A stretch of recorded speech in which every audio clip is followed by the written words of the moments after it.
Hello and welcome to the Retro Hour podcast, your weekly dose of retro gaming and technology news with me, Dan Wood. And me, Ravi Abbott. Now, every single week the show comes out every Friday, available from our website, theretrohour.com, from iTunes, Stitcher, SoundCloud, YouTube, your favourite podcast client. And every week Ravi and I run through the top retro stories of the week, and then we hand over the second half of the show to a very special guest. Yes, and the guest we have today has sent us some rather nice books. Yes, one of which I have in my hand here. Yeah, Dan's currently trying to hold because it's very heavy, hardback. I was going to say I can't hold it in one hand, actually. Yeah, you should have seen my postman's face this morning. He was standing there, you know. Now, the chap that we've got on in just a bit is Sam Dyer, and he's from this company called Bitmap Books, and they've done like the Commodore 64 Visual Compendium book, the Amiga one, there's a ZX Spectrum one as well. The one that I'm holding in my hand here, which is called Artcade. I know I'm trying to show it to a camera, even though we're like on the radio or whatever. Yeah. The book of classic arcade game artwork. Now, I will say this book, not only will it appeal to someone that loves arcade games and has got memories of that era, but I think looking at the quality of this and how gorgeous the images look, anyone that just really appreciates nice-looking art. Yeah, it's really good, and the kind of quality of it's really nice as well. This isn't a rubbish production Kickstarter thing. This is like a proper production publishing house for computer game stuff. Well, Sam, I mean, he's got a design background. And he's also a massive Commodore fan. You know, he grew up with the C64, then the Amiga, had an Atari ST and stuff as well. So we're going to get him on and kind of get a bit of a history of his like experiences, like growing up with that 8-bit and 16-bit era, and also his arcade memories, and find out a bit more about the process of making these really impressive books. Yeah, the kind of passion he puts in is amazing. Absolutely. So Sam's going to be on the show in around 30 minutes from now. Also, we've got an event coming up at the end of this month. Unfortunately, I'm not going to be there, but Ravi and hopefully Joe, who regularly appears on our podcast, will be there as well, if you want to come along and say hi. Yeah, so this is the MGPX 16, which is the Mature Gamers Podcast Expo. Somehow, we've managed to blag our way in there, and this is in Nottingham at the Mercure Hotel, which is basically in Nottingham's Lace Market. Okay. So it's on July the 30th on Saturday, and it's between Alt Video Gaming Lounge and the National Video Gaming Arcade. So this is in like the video gaming hub of Nottingham, and you can get discounted tickets for the video game arcade if you come. So even if you don't want to come to our event, you just pop in, get a ticket and go to the NBA. Yeah, if you don't want to meet Ravi, just put your head down. Yeah. But we'll be giving out £3,000 worth of prizes, and you'll be able to come along with us, have a drink, have a chat, and we can watch Mature Gamers Podcast live as well. And Ravi will buy you a pint? Oh, no, don't promise this to everyone. So, yeah, unfortunately, I'm best man at a wedding that day. So you can't come down, but we will be doing an event later in the year, in around October, that we'll inform you about later. Yeah, and there will be a few more in the summer, I'm sure. We'll be at play in September, hopefully. Yeah. But if you want to come along for this, MGPX 16, happening on Saturday, July 30th in Nottingham. Like Ravi said, you can make an afternoon of it. Come and see the National Video Games Arcade, and there's that new video games bar that Ravi and I visited actually the other week. There's going to be plenty of stuff to play on as well, and kind of keep you entertained. So even if it's to pop down and have a drink and just say, hi, I like your podcast. Yeah. That'd be really nice. So everything you need to know, all the details of the event will be on our website, theretrohour.com. Right, before we chat to Sam Dyer, let's get through this week's retro gaming stories. There's quite a lot this week, actually, been a pretty lively one, including, this is quite bizarre, a Sega party at the top of the Shard in London. Yeah, this is so cool. I want to go. So, Time Out, who are a massive kind of entertainment group in London. They host all of these massive, great events. They're working with a company called Restron, and they're going to the Shard. And if you don't know what the Shard is, it's that giant kind of Lord of the Rings looking tower in the middle of London. And they're going to be at the very top. So this is going to be really cool in the Sky Bar, level 69 to 72. So they're going to be having a classic console gaming session with a Mega Drive celebration. They're going to have a silent disco, and kind of loads of old games like Sonic 2, Micro Machines, of course, Mortal Kombat. A real celebration of Sega, pretty much, then. Yeah, totally. But this is for the mainstream. It's not just for us geeks. This is a a big mainstream event done. Well, like you said, Time Out London, I mean, you couldn't get more like kind of mainstream entertainment than Time Out magazine and stuff, could you really? No. And the fact that it's taken place in the Shard as well, I mean, if you haven't been to this place before, you can't miss it in the middle of London. 800 feet high. Yeah. Complete 360 view of the entire city above it as well. Normally where like, all these like, rich kind of playboys go to hang out and like drink martinis and stuff in it. Yeah, this isn't in a church hall. This is in like an amazing place. But it's just, we've mentioned on the show over the last few weeks, and I think the timing of us doing this podcast and starting it at the beginning of this year, now we've got movies coming out about the old video game industry. And the fact that events like this are being held by Time Out magazine at the Shard to celebrate a Sega console from like 25 years ago. Yeah. It's incredible, isn't it? It is really showing how retro is banging on the doors of the mainstream. Absolutely. So there is actually no information on ticket pricing on this, but being that it's quite an exclusive venue, might be a bit more than the usual retro gaming event, but... Yeah, if you want to keep some kind of eye on it, I'd probably look on the Restron Facebook, which is REZTRON. Okay, we'll pop that in the show notes if you want to find out a bit more. If you want to head along to this rather exclusive Sega event in London. Sounds awesome, actually. Yep. Now, I did mention this Doom reboot that obviously everyone's been loving recently, the one that's just come out on the PC, on the PS4 and the Xbox One. Unofficially, Doom fans are calling it Doom 4. Okay. Even though it's just called Doom, if you buy it. Great game. I've played a couple of hours of it now, really enjoying it. However, I don't know if you've seen this. Have you ever heard of Z Doom? Yeah, wasn't that like an old version? Or... Yeah, well, it's kind of like an enhancement of the original Doom engine, but it had a load more that you could kind of do with it. Like you could do jumping and, okay. So they added features and and you made could do it a bit faster and Yeah, and you could kind of put like advanced Doom, WAD files for Doom. You could put like advanced ones in there. Okay. So someone who is obviously a big fan of both generations of Doom has actually kind of done a deport, you could say, of Doom 4 and put it on the original Doom engine. So he's got like all the old textures and all the old kind of weapons and stuff here?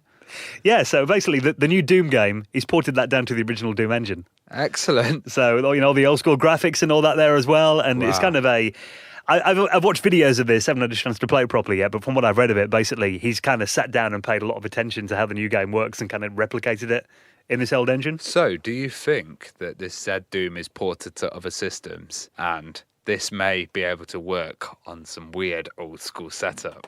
Well, I know Z Doom, I've only ever seen it for the PC, but I think it's open source. So maybe there could be, you may be able to play the new Doom on your really old machine somehow using or like your Amiga 1200 or something. Yeah, or even, your 386.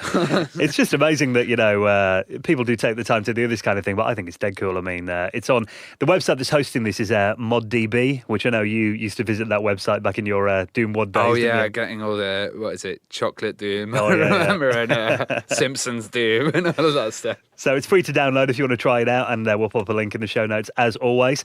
Now, any British gamer that grew up in the 80s and early 90s, and particularly those of us, played on the old the Commodore 8-bit machines, there's one company that were really every school kid could afford their games. Legendary British company, Mastertronic. Now, I don't know much about Mastertronic because I'm afraid I was out of that 8-bit period. I was You were Atari in that, weren't you, then? Yeah, PC. I was stuck in my Amstrad, away from everything. And this wasn't a nice Amstrad. It was an old Amstrad PC. Yeah. But Mastertronics, weren't they the ones that did the NES? Not the NES, the Master System. Yeah, they did some Sega stuff back in the early days. The original distribution in the UK. I think they did help with that. But I remember them more for, it was the 199 range. That was a big thing when I was at school, because I remember like Commodore 64 games and stuff, they'd all be, the big budget ones would be like 10, 15 quid. Okay. But Mastertronic really got it right, and they released they call it the 199 range because all the games were £1.99. Wicked. So, with your pocket money on a Saturday, go to our price and you could afford a game with £2. But that's even a little bit more than the price of the tape. It's not. Yeah, I mean, you get a blank tape was about £1, wasn't it? Yeah. So I remember a few of the titles here. We're looking on Indie Retro News, great news website, and Neil's listed a few of his favourites here. Kane, Kickstart, which I used to play in the Commodore 16. That was an amazing game. Finders Keepers, One Man and His Droid. These were really anyone that kind of was a fan of the machines like the Amstrad CPC, ZX Spectrum, C64. these titles were like, You must have survived on then, Dan. They must have been like your food when you were a kid with the Commodore Plus. On the Plus 4, yeah. Wait, what? I mean, Mastertronic supported the Plus 4 until about 1990, I think. You know what I mean? Wow. About 8 years after everyone else did. Yeah. So, yeah, and they also had, stuff like Mad Games. It was kind of their spin-off as well. But the reason we're talking about them is, obviously we're talking about these books in just a bit with Sam Dyer, but also there is going to be the Mastertronic Archives book. Oh, wow. So I can actually look at this and find out what they were all about. Oh, exactly, yeah. So they've done a Kickstarter on this, and I think in their final 24 hours, they actually went over how much they needed for the pledge. So they have now got the money. It's going to happen. Excellent. And there's a few different tiers as well. So you can get, there's either the normal standard edition of this book, which gives you 256 pages, covers all the 199 range as well. And there's an enhanced version of it that's basically double the amount of pages. It covers all the spin-off stuff, like the Mad Label and that kind of stuff too. Director's cut. Yeah, well, essentially you get double the information there. And also, if you get like the top end, you get and I think this is dead cool, a USB cassette. What's one of those? So, from what I can gather, you look at it here, and it's got the original Mastertronic artwork in an original cassette tape box. The inlay looks like an old school game, and it's got in the corner where it used to say like there was always a little like a corner of the case would say like C64 or Spectrum. It tell you what platform it was for. And on here it says PDF. So you open it, and there's a cassette inside with like the label on and everything like that. But instead of having like the magnetic spool at the bottom, you pull down a USB stick. Oh, cool. So it's like a kind of fancy case-themed USB. Yeah, and it's got the Amazing. PDF version of the book on there as well. Oh, that's cool. USB cassettes. I need to look out for those. Oh, dude, it just, even looking at that old Mastertronic cassette inlay, though, that just takes me right back to being like, 7, 8 years old What again. a nice way to present, It is, yeah. a book on an old cassette. Yeah. Well, you look at it even here, like, the Mastertronic Archives logo, that Mastertronic logo was it was all neon, very proper, mid-80s. Yeah.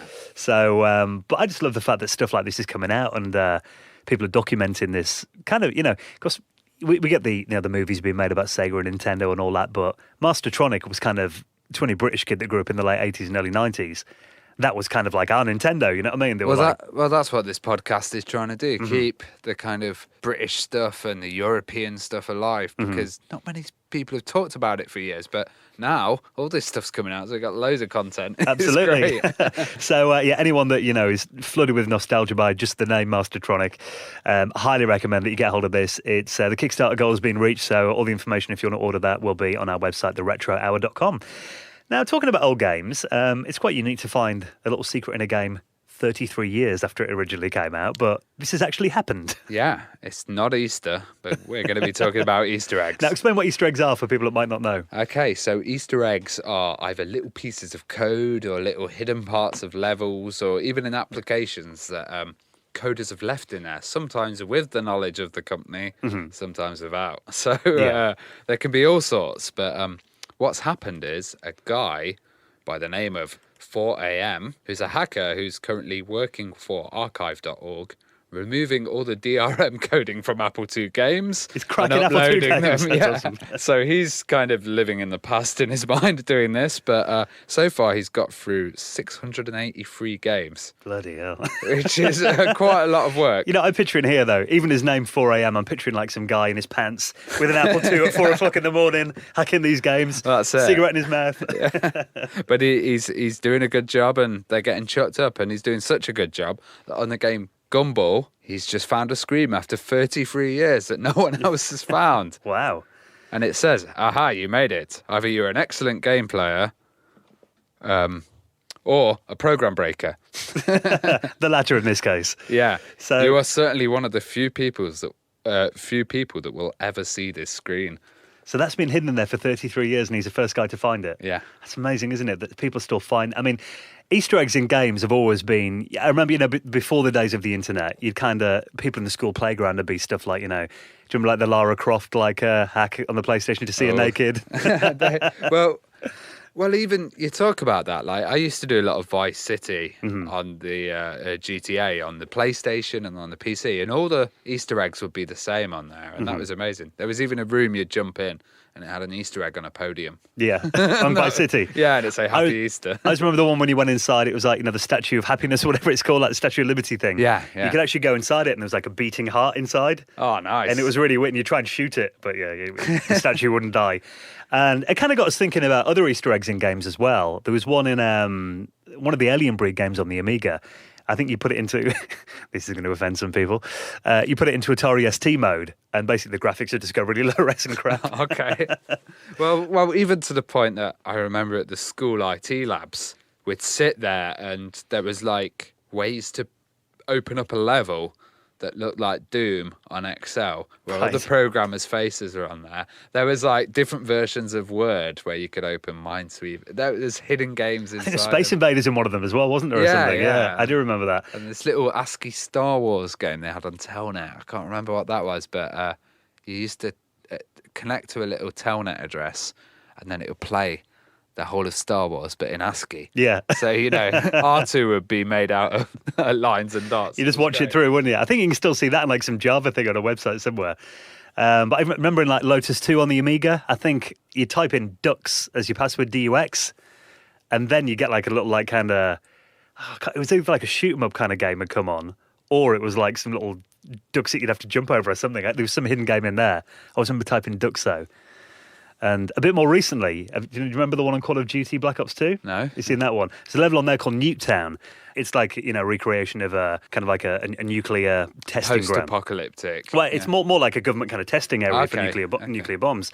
And you've got all these kind of mannequins there that are meant to, represent people. And if you go around, you can shoot the heads off the mannequins. If you shoot the head off every single one, you can then play these like old Atari 2600 games. Oh, cool. So, they're still hidden in games today, so... Well, listeners, if you know of any really cool Easter eggs, we'd love to hear about them, and we'll do a little top 5 Easter eggs on the next show or something. So I found a really random one actually recently. Now, on the Amiga, when you hold down both mouse buttons at the beginning. Yeah, the startup menu. Yeah, so if you want to run like old games, you can turn off like all the chipset stuff, and it's useful for that. I actually did it one day, not too long ago actually, and my mouse pointer had turned into a little pink Loch Ness monster. And I was like, what's going on here? And like, I thought maybe I got a virus in memory or something. Googled it, and apparently that is in like the Amiga's Kickstart ROM. That's like a hidden Easter egg in there that on that certain day, your pointer on the early startup menu turns into a little pink Nessie. Do you remember years ago there was it was like a micro solder or something that someone had done on one of the boards, and you zoomed in really close with a magnifying, and it said kill gates. Oh, really? What was that on? I can't remember. I just remember seeing a screenshot of it. Hidden like at microscopic level. Yeah, That's crazy. The soldering kill gates. Yeah. I don't know if it was a fake or not, but we'd love to hear about your stuff. And if you find any Easter eggs or anything, tell us on Twitter or Facebook. It would be great. Yeah, absolutely. If you're not following us on Twitter, we don't really mention Twitter much on the show, but we're quite active on there now, aren't we? Yeah, we've actually started to use it. Welcome to the 21st century. At Retro Hour UK, we are on Twitter, at Retro Hour UK. If you want to get in touch with us that way, Facebook page as well. Of course, search for the Retro Hour, or get all the links from our website, theretrohour.com. Now, we did have that movie recently. Covered a couple, actually, of Amiga movies. Viva Amiga, Bedrooms to Billions, Amiga Years. Yep. On the other side of the coin, there is a movie that's being made at the moment about Atari. Well, after watching Bedrooms to Billions, the Amiga Years, if I was an Atari fan, I would be wanting a movie, to be honest, because... there was a section that wasn't so nice about the Atari. Yeah. Let's be honest. Yeah, the ST in particular, wasn't it? Yeah.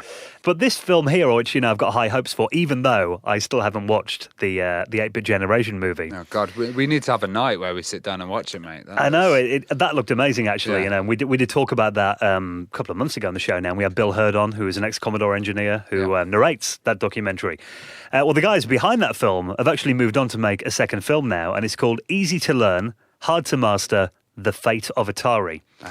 And also, this is narrated by Bill Hurd as well, which is quite interesting, him being a Commodore guy narrating an Atari documentary. Okay, so let me just check. What's the difference between this and Game Over, which was the Atari film before, where they were tracking E.T.? Yeah, I think that was more about the crash... 1983 just crash, focusing really, wasn't it? on the crash, wasn't it? Yeah, I think that was more about that. But essentially, these guys made the film, which had like Jack Tremill's last interview and all that. So These are guys that really want to focus more from the kind of the technological side of it, I suppose, rather than, specific games and that kind of thing. And the kind of, rather than the myths, the actual facts. And yeah. Yeah, well, I mean, the synopsis of the film here is, before Google, Yahoo, and even Apple, before the Silicon Valley cliche of informal dress codes, skateboards, running the corridors, and wild creativity became commonplace, one company embodied the digital economy lifestyle and business style. And that was Atari, and it was, I mean, even before like Commodore and Apple got on the scene, Steve Jobs worked for Atari for a while. Yeah, and, we're Amiga guys, and we have a little bit of fun poking fun at the ST. Mm-hmm. But in the end of the day, we all come from the same family, and Atari were the arcade pioneers. They started it all, really. So. Yeah, and I mean, look at that they're 8-bit computers, like, the Atari 800, and which, Jay Miner, who developed the Amiga, actually worked on those machines beforehand, so the Amiga's kind of the successors of them, really, more than anything. And let's think about how many Steve Jobs films are out there, and how many bad Steve Jobs films are out there. We need Nolan Bushnell ones, and we need to get Atari stuff out there, definitely. Well, this looks really interesting because it's 100 minutes long. So, you're talking nearly a 2-hour film here. Wow. Narrated by Bill Hurd, who, obviously he did that last documentary. He's good at it. So they got him on to do it again. He knows his stuff. What it says here is that they've actually got some kind of people that haven't really told their story before. Like, there's a very rare one here with Warner VP, Manny Gerard, and a unique one with Atari CEO, Ray Kazar, I think is how you pronounce his name, who was he was a guy who's responsible for their success, and he kind of rode through the video game crash. He was around that time. Okay. And he's never been in a documentary before. Well, yeah, because they had the last one with Jack Tramiel, didn't they, in the generation? Yeah, well, he was in their last film, wasn't he? So, well, there might be some footage, of Jack talking about it, I presume. Yeah, maybe. And Nolan's obviously in this as well. You couldn't do a documentary about Atari without Nolan. Sounds like they've really got some top guys doing this film. Oh, it sounds like, it starts from like the Pong era, but, looking at the screenshot here of the people they've been talking to, they've got like Leonard Tramiel there as well. So I'd assume it kind of goes up to like the Atari Jag era and that kind of era. I remember watching this Ian Lee documentary, Film Candy, years ago. Yeah. And they had a first explanation of the Pong machine and how they used a bread baking tray to collect the coins, fake serial numbers, and an old CRT TV, and it was so fascinating. So I can't wait to see this. Yeah, what did they put different serial numbers on to like make it look like they sold more? Oh yeah, they were like 1,000,001. Yeah, I was like, these are flying out the door. It's pretty machine number 3.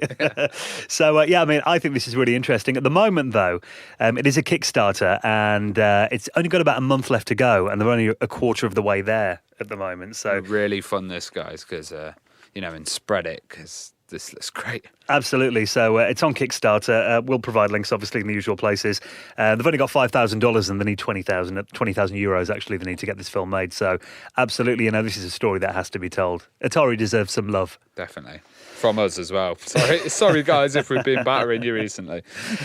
I've got an Atari Jaguar, dude. I like the Jag. Oh, yeah. I'm probably the only guy in the world that likes a Jag. Oh, yeah, I forgot. How's your ST? And I've got an ST as well, yeah. It's in the wardrobe at the moment, but, it'll be back out at some point, I'm sure. Well, my 4000's in the wardrobe. Not room to get them all set up, unfortunately, is there? Now, this article on TechCrunch you found is quite interesting. Bitcam. Tell us about this. It's a retro camera. Yeah, so it's like a little app for your iPhone. But do you remember when they had the Game Boy Advance cameras? I've actually got one of them still. Yeah. And the printer. Yeah, this is similar resolution. Yeah. So it kind of gives that old grayscale, early internet. It simulates a 16-bit processor.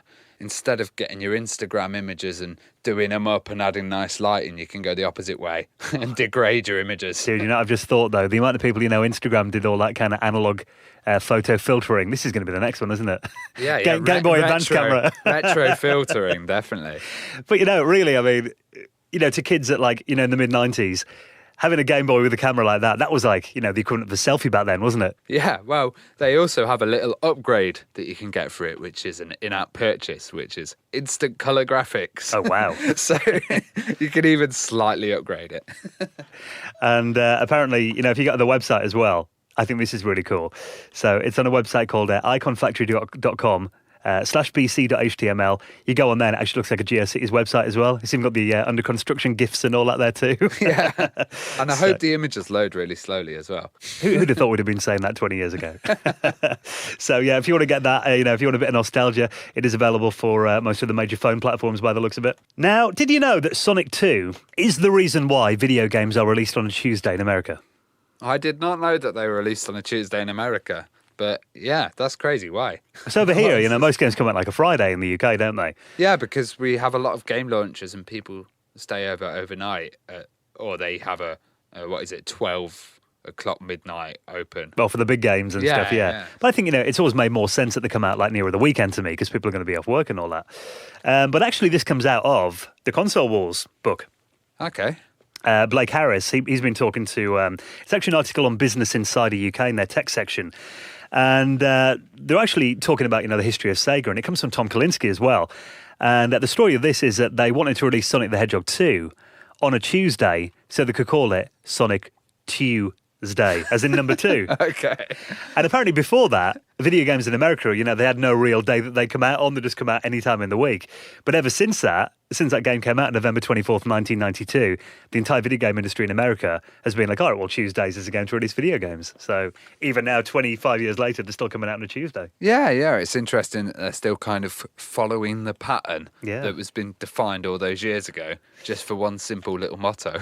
Sega started it all. Yeah, that's it. And talking of Sega, well, not Sega, Nintendo, we've got the old Power Glove has actually got a use now.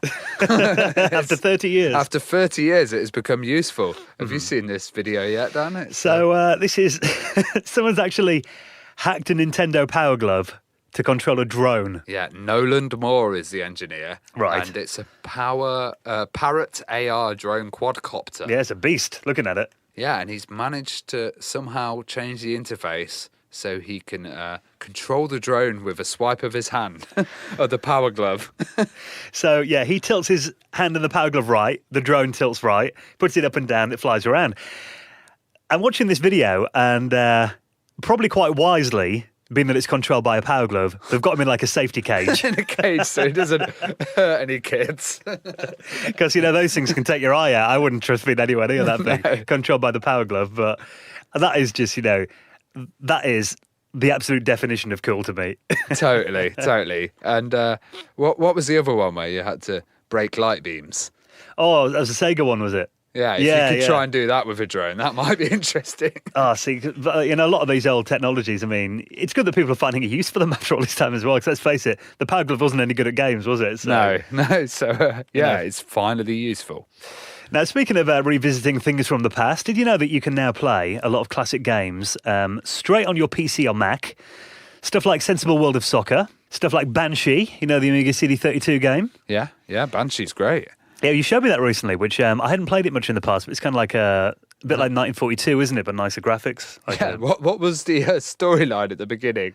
Aliens captured my dad, and he refused to give them the instructions for the microwave oven. Yeah. And that's why they invaded Earth, because of the microwave oven. So better get in my plane and sort them out, yeah. Well, there's this website here, it's called gamesnostalgia.com. And what this guy's doing, he's got like a load of classic games in here: SimCity, Doom, a lot of the LucasArts adventures, Lemmings. Warcraft 2. Yeah, well, it's a lot of old games, but it can be stuff like he's got 3DO games on here, he's got Amiga, Atari ST games and stuff as well. But really, he's actually packaged these for people that can't be bothered to set emulators up or don't have the knowledge. So what you do, for example, if you want to play this Sensible World of Soccer on your PC or Mac, you click it, downloads an archive. He's actually made a little executable. The emulator's all packaged in with it as well. So all just launches and you just play the game. Excellent, because I'm just sitting here looking at Police Quest Open Season.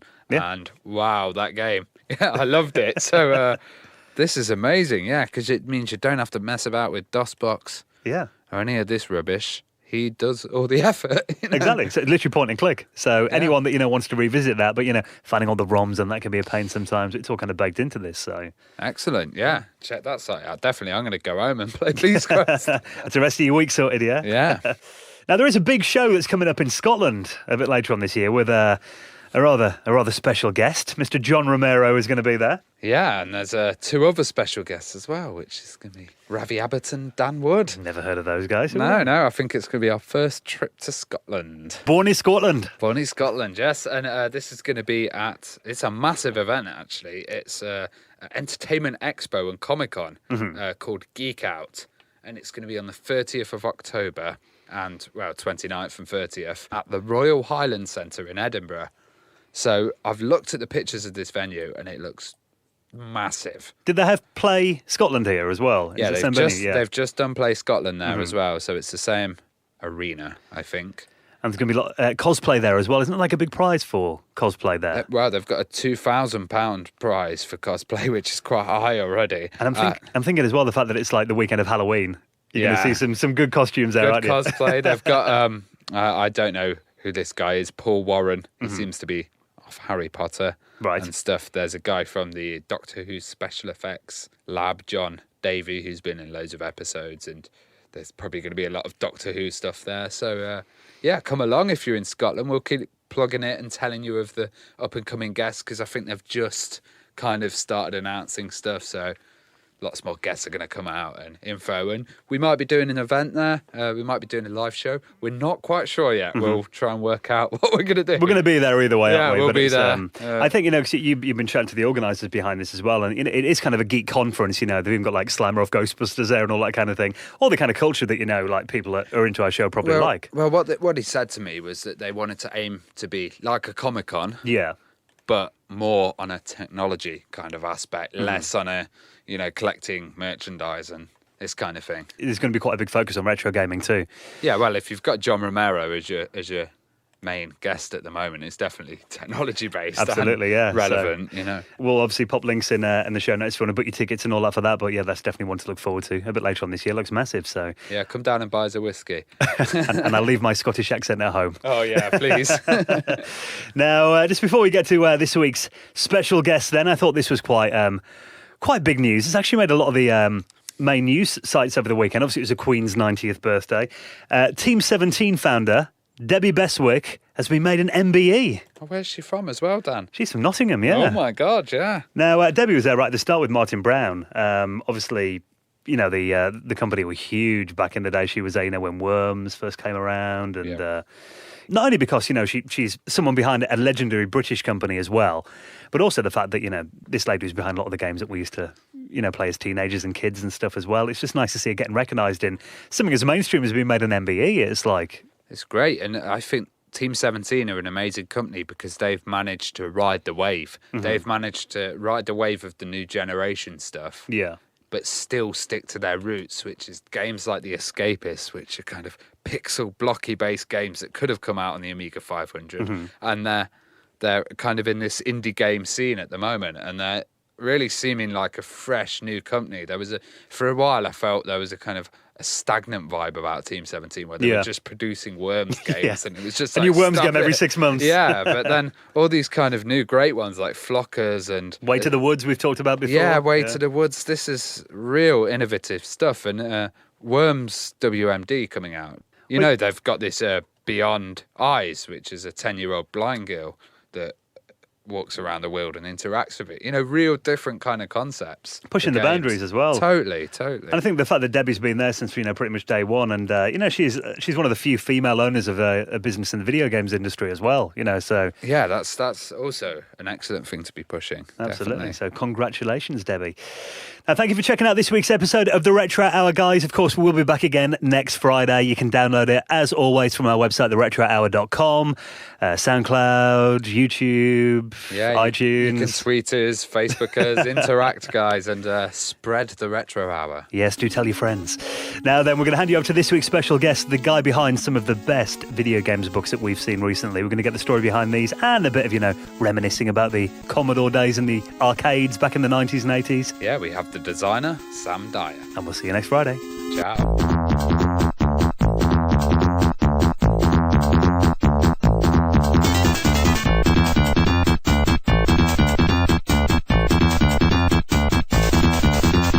So welcome to the Retro Hour podcast, Sam Dyer from Bitmap Books. How you doing, Sam? I'm very well, thanks, guys. Thanks for having me on. No problem. We thought we'd get you on because Ravi and I have been really impressed with these books that we've been having a look at that you're kind enough to send us a few sample copies of. Yes. Stuff like the Commodore 64 Visual Compendium, the Amiga one as well. There's an arcade book as well that you've done that we'll talk more about in just a moment. But I thought it might be quite interesting to get a bit of background on you and find out, Sam, what was your first experience with a computer then? Where did it all start? Well, I'm a Commodore boy through and through, which you'll probably be quite pleased to hear. Nice.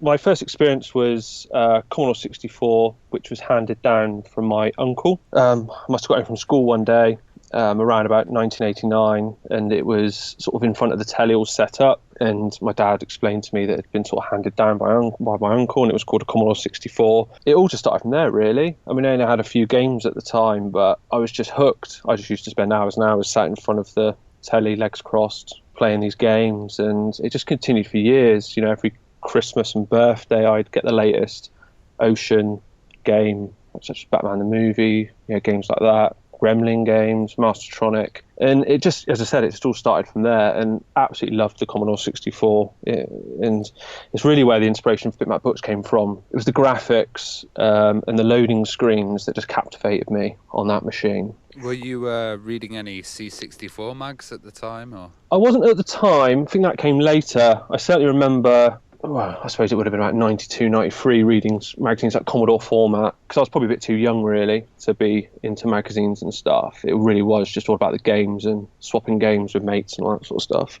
But you mentioned Commodore format then. They did go for years, like after anyone expected them to. I think it was like 94, 95 they eventually packed up, wasn't it? Yeah, it didn't start. I think the Commodore 64 had actually been stopped in production when that magazine started, which is just incredible, really, nowadays, isn't it? But they obviously saw a gap in the market, that the Commodore 64 was still popular. It kept on going. It was really popular magazine. Well, even in I remember, about 91, 92. Do you remember Commodore brought out that console version of the Commodore 64 as well? Yeah, the GS. Yes. Oh God. That was on the front cover of the first ever Commodore format. It was like the launch sort of edition had that on the front cover. But no, I never actually saw one until only like a few years ago when I started getting back into sort of retro gaming and all that sort of stuff.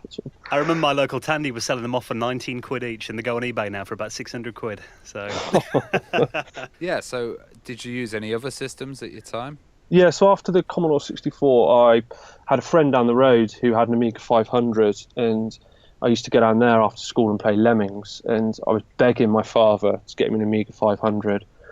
And came home one day from school, and the same uncle had left me a computer, but it wasn't an Amiga 500, it was an Atari ST. I probably had that for about a year, actually, and I loved it. But it wasn't the Amiga. And I was always a bit jealous because, all my friends were, swapping games and stuff, and for the Amiga, and obviously I couldn't do that with my ST. Didn't know anyone who had one. I did a paper round every Sunday, and I earned £2 a week, and I saved up for, I don't know, however long, about a year or something, every Sunday doing this paper round. And I must have proved to my parents that I was sort of dedicated enough, and they put the rest towards so I could get my Amiga 600. Then I had the Amiga 600 for years and years, and just some of the happiest gaming times on that. I've mainly playing point-and-click adventure games, so I was hugely into that sort of scene, so the Monkey Islands, Lure of the Temptress, Beneath a Still Sky later in Amiga's life. Also a huge fan like Cannon Fodder, Sensible Soccer, games like that. But yeah, just such an incredible machine. Absolutely amazing. It blew me away. I was just hooked. So would you be doing any kind of depaint stuff there as well, and maybe a bit of early desktop publishing or design? Yeah, I used to draw Lemmings, little sprites in Deluxe Paint. I mean, they were absolutely terrible. I mean, I'm a pretty decent graphic designer, I like to think, but I can never draw sprites or anything in, D-Paint or anything like that. It was just mucking around, really. As far as desktop publishing goes, I remember I had this scrapbook, and I had I don't know if you guys remember, a Citizen ABC colour printer for the Amiga. Yeah, really noisy. Yeah, I had that, and every Saturday I used to, in whatever the sort of program was on the Amiga, I used to print out the football results, and I'd have like coloured shirts, and I'd draw the shirts in D-Paint, and I'd import them, and I'd put the football scores underneath, and I'd print them on my printer and stick them into the scrapbook. So yeah, I suppose it's funny what sort of sticks into your head, but that's what I used to do. Well, I had like a 24-pin dot matrix, and we print out, like birthday banners on the track feed paper. And I'm sure the neighbours would be banging on the wall, you know what I mean? Imagine an office full of them. Oh, God. Happy days, though. But having used the Atari ST before the Amiga there, that must give you quite a rounded perspective of kind of the 16-bit scene at the time then. Yeah, I mean, I never really thought about it at the time, and I was so young. I only ever used to really play games. I always thought the two systems were very similar at the time. It was just that, I mean, as you guys are more than well aware, there was a lot of Amiga copying going on at the time, and having an Amiga meant you had access to so many more games. But yeah, I suppose those the Atari and the Amiga were my two machines. I never, though they were the only 16-bit machines I ever owned. I never went onto consoles, like the Mega Drive or SNES. I was proper Amiga right through until PS1, really. What was it about the visual aspects of the Amiga and the Commodore 64 that really gripped you then? I think it was on the Commodore 64 mainly. The graphics captivated me, and I think it was because you were forced to watch the games load. We were so young, and it probably took about 10 minutes to load, and you'd get this amazing loading screen. And if you were lucky, you'd get a bit of music. And I can just remember at the time, there was obviously nothing else to do, so you just stare at the screen, and just remember thinking, like, how the hell did they do these images, to actually make RoboCop look like RoboCop? And at the time, it looked really, really realistic. I mean, obviously now it's just, it's really obviously low res, but I think it was that really. It was mainly the loading screens. I think on the Amiga, obviously it had amazing graphics, but it was more gameplay of the games that sort of had me hooked. I even remember on the 64 when games were loading, you get that kind of flashing border as well. There's something magical about that when it was decompressing. Yeah, all the little coloured lines and everything. It's just so much, and that's kind of, sort of jumping on, but sort of inspiration for my first book on the Commodore 64, just wanting to do a book about the visual aspects of the system, just because there are so many iconic visual things, like you say, like the loading bars. Everyone remembers those loading bars, just so sort of iconic. Well, I'm sitting here with a copy of the Commodore Amiga Visual Compendium, and I've noticed that it seems to be quite a few extra items in there, like interviews, and there's kind of different sections covered, like D-Pain, even X-Copy, and I must say this is probably one of the best Amiga books that I've ever read. Like, oh, thank you. Yeah, it's not one of these coffee table ones. It's I think it's one that you take to bed and sit there and read there, because it's over 400 pages. Ravi ignoring his girlfriend tonight. Yeah. Well, your company Bitmap Books, tell us how it started and why. I've obviously been a graphic designer. I saw there was a few other retro books sort of out at the time, sort of around about 2014, and I thought to myself that I could do that. There wasn't really one on the Commodore 64 that was highly designed, and I obviously felt that I could do a pretty good job of it. That's where it all started, really. It was just to produce a book on the Commodore 64 as sort of like a hobby project, which ended up being crowdfunded on Kickstarter, just purely because that's obviously a great way of getting interest and getting the sort of the funding to get it printed. The Visual Compendium, as I've sort of coined the series, sort of snowballed from there, really. And what amazes me is there's lots of screenshots, and the kind of images you've chosen are really great representations of the game. I was wondering, did you have to go through every single game and play it to a point and then somehow get the images off it? Yeah. So literally running them through emulators and taking screenshots. I mean, some obviously like the intro screenshots where they're sort of like readily available online. So you can just use those because they're not sort of unique. But yeah, there was a lot of playing games, taking screenshots, picking the best ones, and then tinkering with them in Photoshop so you can sort of blow them up without losing any quality. But obviously I'm hugely into sort of the Amiga and retro gaming in general, so doesn't really feel like a chore, if you know what I mean. And I learned so much about games that I didn't even know existed on the Amiga, but I never played before, so it was really fascinating. Yeah, there's levels I haven't seen on this before that I never got to, and I was like, wow. What's that bit of the game? So who do you say these books are for then? Are they for like old school gamers who played these games originally, or are new audiences interested in them too? I think it's an interesting question. I think obviously predominantly it's old gamers who want a little trip down memory lane. You can flick open the book, and because it's very visual, I believe that the visuals are the best way of sort of sparking those sort of memories from your childhood. So I think it's definitely people that are after a bit of a nostalgia fix every now and again, and then maybe there's some more hardcore sort of gamers or fans of the Amiga, for instance, that are interested in it.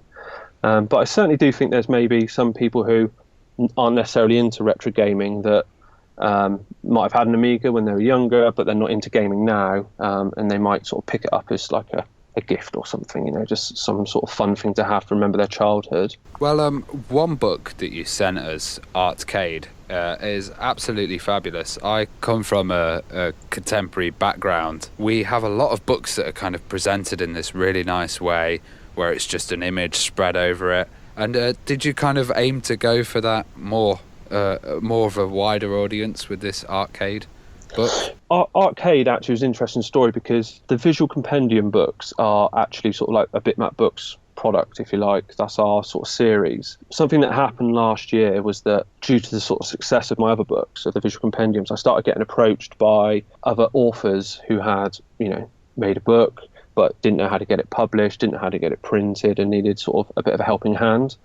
And Arcade was one of those. So the author of the book, a guy called Tim Nichols, needed some help to, realise this idea he had. And he'd actually inherited or purchased a whole load of old arcade like marquees from a props company in America, and they are in a terrible condition. And he spent, don't know how many hours it says in the book, but a lot of hours in Photoshop scanning and sort of retouching all the halftone patterns and all this sort of stuff. And so the book, I can't take credit for the way the book looks. That's sort of his sort of dream, really. And all I did was sort of help sort of bring it to life and publish it and print it and all that sort of stuff. But no, it's a gorgeous book, and I'm very sort of proud of it.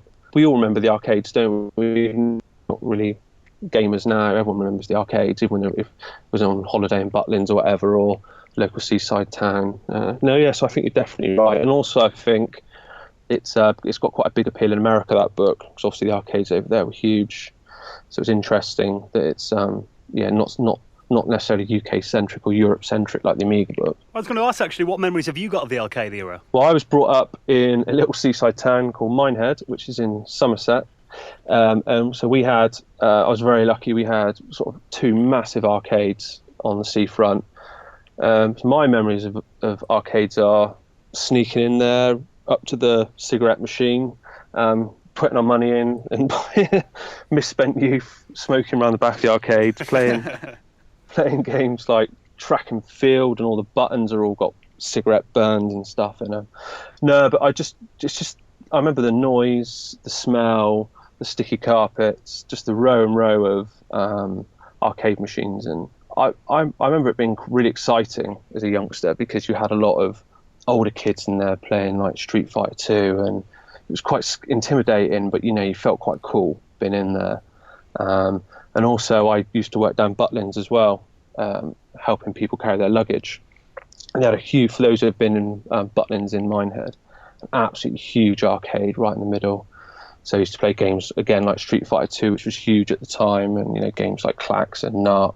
Yeah, so I was exposed to a lot of arcade machines as it sort of, I'd say, sort of early 90s, when I sort of would start going to the arcade when I was sort of old enough. Well, I guess these kind of arcade banners were also with these really bright colours to, catch kids' attention, and they had to have, the top design to get everyone to come and play the new machine. Yeah, and that's it. And they would have been backlit, wouldn't they? So they would have really stood out. I remember the first time I saw Mortal Kombat in an arcade as well, and it was, you'd hear about these games, and then you actually got to play them for the first time. It's something that's hard to convey to people that, didn't live through that era, though, isn't it? Absolutely. I remember the first time I saw Mortal Kombat as well, and it just felt, like I think I said a minute ago, it just felt so exciting, didn't it? So, like, cutting edge. I just feel sorry for the kids, like, nowadays. Like my daughter at the moment, she's 9, and we go to the arcade on holiday, and her memories are going to be of 2p pushers, rather than the amazing games that we saw. Do you miss arcades?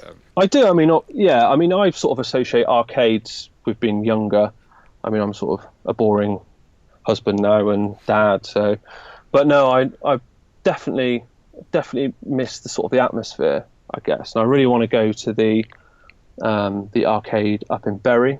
Don't know if you guys are aware of that one. Up near Manchester, there's a huge one called Arcade Club. And whenever I go to Play Expo, I always head to the arcade bit, just because you just can't get that experience at home. So it does feel like something you don't get to do that all that often. So it does feel special, I think. See, we go to Play as well, and we love it, but there is one thing missing: the smell of, like, stale cigarettes and sticky carpets. Yeah, it's not the same, is it?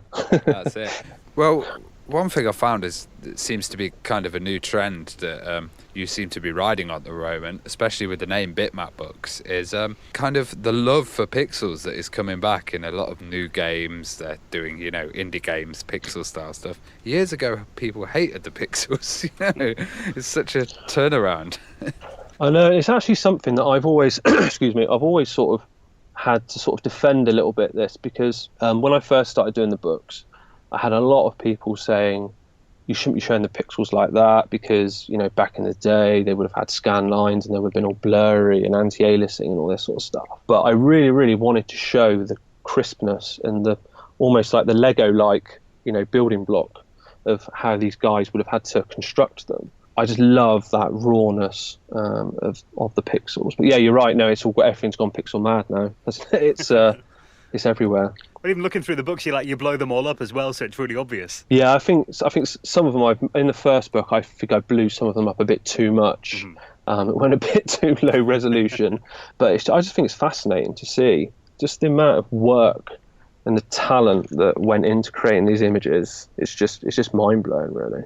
Especially on the Amiga book, some of the graphics in there are just amazing, aren't they? Like the Moonstone and all that sort of stuff. Yeah, they're incredible. They're absolutely beautiful, and even stuff like Lemmings, the shot that you've chosen for Lemmings and the way that you've zoomed it in really kind of represents the pixels. And you could have just have a standard level up there, but no, you've really got action going on in there. Yeah, one of the things on the Amiga book as well, which really blew me away, was the amount of contributors I got in there, and I think I was just really lucky in that I just managed, like, so many people said yes, basically. I mean, you guys must know what it's like trying to get people onto the podcast, and some people say yes, some people say no, and I felt like I pretty much covered all the big graphics guys and coders in that book. There's a couple missing, but I think it was a really good sort of spread, and I was really chuffed to be able to speak to people like Dan Malone and Andrew Morris, who are sort of heroes of mine. I absolutely love their work. Well, that's one of the things we found as well doing this show, the fact that, you get to kind of chat to people that were, like you said, your childhood heroes. And, if someone had told you like 20 years ago that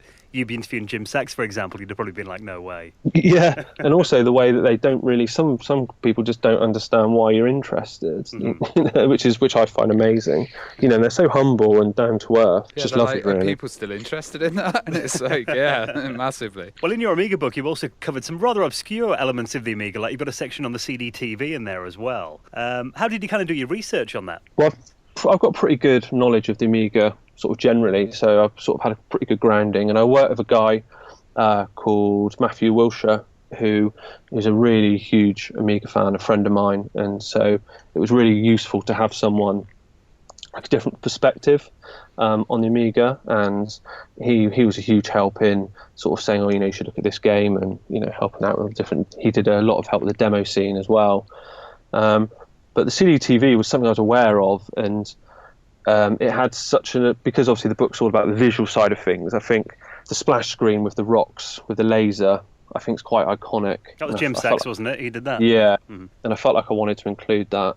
And I actually interviewed the guy who created the CDTV for the book. And there's only a small comment in there from him, but it was really great to talk to him. And he was telling me the amount of time that him and Jim spent on the user interface, which I know, the CDTV was a bit of a flop, but all of that stuff was pretty cutting edge, these sort of visual menus, that we're sort of used to nowadays on DVD players and all that sort of stuff. And I know, yeah, so I just wanted to touch on it in the book, and I wanted to pretty much cover a little bit of all of the Amiga stuff, not in, it doesn't go into huge amounts of detail, but it's just a little nod to all the different areas. Yeah, I just love how you've got, unreleased games section and a little X copy section. It's amazing. Yeah, you couldn't not put X copy in there. It was such a huge part of, I know developers hated it, but you can't get away from the fact that it was huge, wasn't it, for all of us? And who can forget that clicking sound and the little light bulbs? And I used to run home at lunchtime from school, fire up the Amiga and copy these discs, and it's all just ingrained in our childhoods, isn't it, all these things. Well, everyone says that, Lemmings or, something like that sold the most Amigas. No, it didn't. X-Copy sold the most Amigas. Well, I remember I hang out in, a lot of the Commodore forums and that as well. I do remember the excitement around, your Commodore 64 book and then the announcement of the Amiga one as well. What was kind of the feedback that you got from the community? I'd say 90% 95% was really, really positive. And I think a book that's very visual isn't going to be to everyone's taste. I think some people are going to want more sort of content to read. But I think the majority of people really, really loved what I was doing. And I think it was quite different to what everyone else was doing, because it was very, very visual. The main feedback was, we love the Commodore 64, but what's next? And that's what I've sort of had all the way through, really. What's next, Sam? And the Amiga felt like the natural progression, because it was apart from the ST, but it was my next computer. But no, I mean, the feedback has just been, absolutely incredible on what I'm doing. And I'm so grateful to everyone who sort of supports me and obviously buys the books and, keeps me going with ultimately what is a hobby for me, because I just find it fascinating learning about these systems and, playing games, taking screenshots and stuff. It doesn't feel like a chore to me, Do people ever get annoyed that their favourite game isn't in there? Yeah, you do get a bit of that. But, I think I learned very early in doing this that you can't please everyone, because I used to try and it's just impossible. Don't ever get that list of like the top 10 games and, everyone has their own opinion on it, don't they? Yeah, some people say, why'd you choose that screenshot? And, this is wrong, that's wrong. But, I don't think they're really, they are serious books, but they're not. There's supposed to be a bit of a fun element to them. They're not, as you can see, they're not massively in depth. It's just a snapshot. Well, recently, I know we've had like the Bedrooms to Billions Amiga Years documentary, and there's that Viva Amiga one coming out soon as well, and obviously your books right now. Why do you think the Amiga's suddenly become back in the mainstream 20 years later? I don't know. I think I've only been sort of back into retro gaming really for about the last sort of 4 or 5 years. But since I've been sort of back into it, I think the Amiga felt like the Nintendo and Sega Mega Drives and all this sort of stuff get a lot of the headlines and a lot of the attention. And I felt like, I think when I did the Amiga book, I think it was at a good time, and I felt people were desperate for something with the Amiga. And I think they're at last, someone's doing something for our system. So I think it was quite good timing from that point of view. And then obviously I think the Amiga film came after the book, so it's sort of there's been quite a few Amiga things recently, hasn't there? Mm-hmm. Yeah, I don't know really. It's a good question. I don't know why it hasn't sort of in the past. Bit of a sleeping giant, I suppose. The timing was just right, maybe. Yeah, I think so. Well, what ignited your interest in retro gaming again, then? I don't know if this is going to be the same for a lot of people, but have children, get married, and you have a job, and you sort of start looking for hobbies and stuff in the evening, I suppose. And I've always had this I've always been into games, but I've always been a very nostalgic person. I listen to a lot of old music and watch a lot of old films. I hardly watch any sort of modern stuff. I think it sort of never went, if you like. It's just when I started getting more time on my hands and I started thinking, I can do a bit of gaming now. And I thought, well, I'm not interested in modern games, so I want to play some Commodore 64 games. And it probably just started from there, watching a lot of YouTube videos, getting back into it. And yeah, I think I got a PSP and put all the emulators and stuff on there, and then got the real hardware, and then you get the collecting bug and all that sort of stuff, and it sort of starts taking over your life a bit, doesn't it? Yeah. Have you got the original systems now then? I have, yeah. I've got I've only got 2 original systems. I've got a Commodore 64 bread box, and I've got an Amiga 1200 with those hard drive things inside with WHD load. Yeah. Pimped up, and I've made retro bright on it and stuff. It's absolutely beautiful, and it's under my telly in the front room. Pride of place in the front room. And it has to be the breadbox Commodore 64, doesn't it? Not that. Oh, it has to be. It has to, absolutely. And I've got a load of cassettes and stuff, and you just can't beat the real thing, I don't think. It's just something about the Amiga, that clicking sound of the drive and all that. It's just so wonderful. I love playing, loading it up and having a game of Premier Manager every now and again, or Sensible Soccer or Cannon Fodder and stuff. It's just, I'm 10 years old again. Well, a massive company that we've actually not covered that much in the Retro Hour, you've created a book about, which is A Gremlin in the Works. Yes. Yeah, so why did you feel the story of Gremlin needed to be told? Well, I didn't, but Mark Hardesty did, who's the author. So this is another book that sort of come to me, if you like. But Mark Hardesty, an incredible guy, born and bred in Sheffield, used to spend his childhood in Just Micro, with a local computer shop, and got to a certain age and in his adult life, and wanted to tell this story of Gremlin, this huge Sheffield company.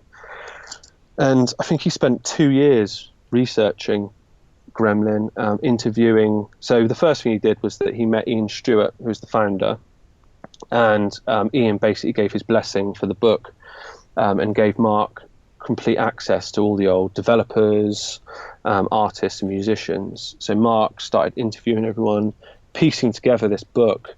And I don't think at the time he really knew, it was going to be a big book or anything. I think he just wanted to sort of get this story down. And towards the end of his sort of putting it all together, we spoke and talked about the possibility of Bitmap Books turning it into an actual book and getting it printed.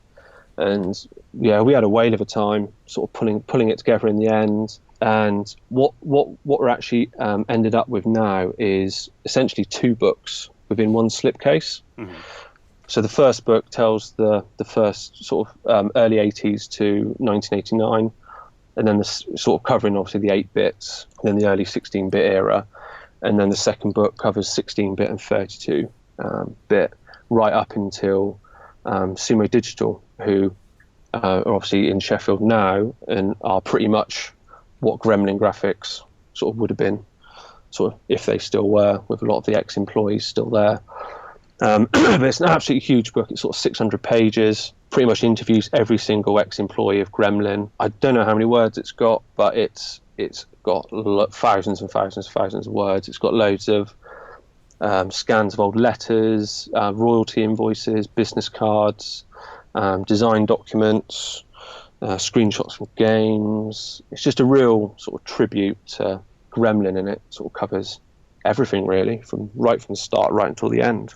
And that was out a couple of days ago now, so that's sort of arriving on people's letterboxes. Well, it wouldn't fit for a letterbox, but you'll get a card through the door. Yeah, they would. Yeah, they would. But I love how minimal the cover is as well, because you've just got a green cover and then that Gremlin logo that everybody will remember that was a gamer in that era. Yeah, and I don't know if you can tell from pictures online, but that the solid colour of the slipcase is actually fluorescent as well. Mm-hmm. So it really is vibrant. That's the sort of thing I like to do. I like to use special inks and different types of paper just to make things a little bit more interesting. Well, also, I mean, looking at your Sinclair ZX Spectrum compendium as well, I mean, you mentioned you were more of a Commodore boy. What kind of inspired doing a Spectrum book? Well, growing up, I was always exposed to the Spectrum because my 2 best friends, one had the Amstrad CPC green screen, so he was always the brunt of the jokes. My other friend had the ZX Spectrum and I had the Commodore, so we all used to play the same games and compare different versions on our systems, and we each liked each other's systems. And I think the ZX Spectrum, obviously I was doing this series of books, and it can't be ignored, from a historical point of view and its importance in the games industry. And also, yes, it had color clash, but its graphics were wonderfully high res and the colors were amazing. And I just felt like it would make a really, really cool book. And yeah, I'll admit it was difficult. It required a lot of research from me to really understand the games. But I kind of quite enjoyed that because doing the Commodore 64 and the Amiga was quite easy from a research point of view, but I had to push myself with the Spectrum book. And I'm glad I did, because I discovered so many games that I never would have found out about if I hadn't done the book. So yeah, it was really good from that point of view. I kind of like how the background's black as well, and the Amiga ones are white. It's like the reverse, It's great. Well, a lot of Spectrum games. I mean, I was never a Spectrum owner, but like you, I had friends that did have them. And even looking at the back of like cassette tape boxes and seeing those screenshots, the Spectrum visuals always did stand out. Maybe it's a colour palette, I'm not really sure, but they always kind of did look very vibrant colours as well. You always got stitched up, didn't you, with those back covers? Because it said you always buying a Commodore 64 game and it showed the Amiga graphics or something. It was never for the version you were buying. Little asterisks, yeah. Screenshots may not be from your platform at the bottom. Yeah. But no, yeah, the Spectrum had amazing graphics. I mean, some of the Ultimate Play the Game games and were really nice and high res and crisp. One of the things we did in the Spectrum book as well was we used fluorescent inks, because obviously the Spectrum color palette's really, really vibrant. Mm-hmm. And you just wouldn't have been able to mimic that in 4-color print. So we used a fluorescent green and a fluorescent pink, which is just a bit, sort of hurts your eyes a little bit, but it certainly stands out, and I think it does get across that sort of madness of the Spectrum's colour palette. Have you got any plans to do any more systems then? Yeah, I mean, so as I said, at the moment we're doing the NES and the Famicom, and that's my first sort of foray into the consoles. I suppose after that, I mean, there's so many systems to cover. I mean, if people are still interested in buying them, then I'll keep going. I mean, the ones that I would really like to cover, I mean, the Super Nintendo is one that will definitely be covered. Sega Mega Drive, maybe the Sega Master System. I mean, I will have to cover Atari, which is obviously a huge sort of subject. Mm-hmm. And then going on to the sort of 32-bit systems, obviously the Sony PlayStation. You could theoretically go forever though, couldn't you? Just wait for systems to go obsolete. Yeah. Maybe I can come back on in 15 years' time and I'll be doing Xbox 360 one. Or Wii U. Wii U, yeah. Well, it's been lovely talking to you, Sam. Thank you so much, guys. Really enjoyed it. And if people want to find out more about your books, where can they head to? So my website is www.bitmapbooks.co.uk. That's where you can buy the books if you like, or find out more information about them. And on the website as well, there's links to sort of Facebook and Twitter and all those sort of social media bits there. But yeah, the website's the main place.